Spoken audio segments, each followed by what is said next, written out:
Aku ada nampak satu posting ni, dia cakap hidup ni unfair, tak adil.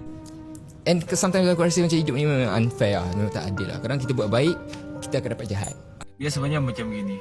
Kita kalau dalam dunia laman sosial, dunia medsos ni, dugaan tu tetap banyak kita akan dapat.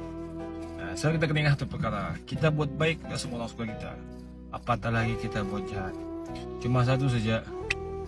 Walaupun kita diuji pelbagai ujian, kita compare kepada orang yang lagi besar ujiannya. Contoh, kalau orang tu dapat cari tempat lain, tengok situasi sekarang. Saudara kita dekat bumi Gaza diuji yang pelbagai ujian, tak tahu mau buat apa sekarang, berapa tahun diuji kan. Tapi hari ini kita sangat-sangat banyak kelebihan yang kita dapat. Kita boleh tinggal, kita boleh makan, kita boleh tengok mak ayah kita. Tapi hari ini kita terlalu dengar orang sekeliling kita.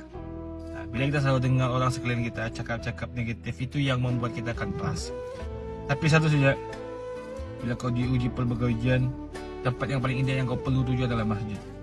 Duduklah seketika, duduklah sejenak dekat masjid, ambil ayat Quran.